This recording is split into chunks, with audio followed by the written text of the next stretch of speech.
Iranian attacks across the Gulf have continued. In Bahrain, 2 people have been injured in strikes on an aluminium plant.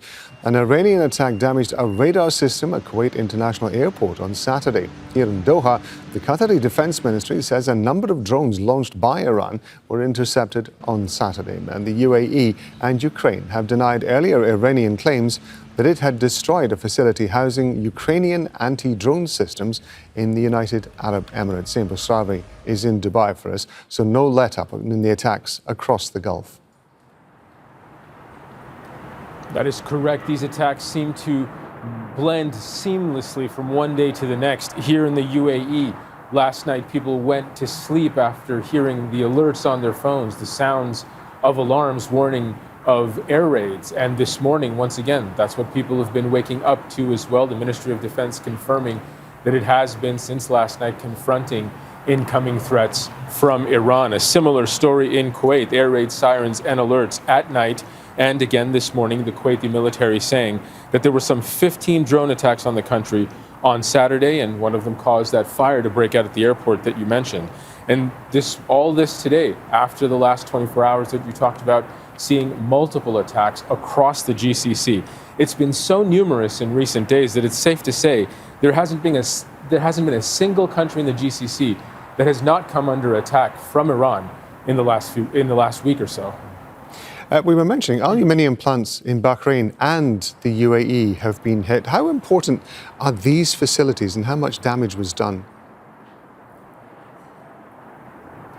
Well, what we understand is this is easily a threat to the global supply chain of aluminium. 49% are the estimates of how much comes from this region. And it is interesting that now metalworks are under attack. Now, we've seen Iran carry out this tit-for-tat matching strategy where whatever comes under attack in Iran, they will target what they say are U.S.-related interests here in the GCC.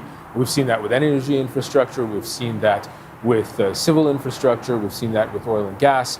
And now we're seeing it with metalworks. In the UAE, the attacks on Abu Dhabi near the Khalifa port on yesterday, they targeted the Khalifa economic zone. And the Emirates Global Aluminium Company confirms they came under attack and sustained a great deal of damage, enough to affect the operations there at their smelting facilities. And in Bahrain, Aluminium Bahrain, or ALBA, confirms on Sunday 2 employees were injured, as you said, when their facilities were targeted. And what's interesting is that these attacks came the same day that Israel hit 2 steel manufacturing plants in Iran, again on Saturday.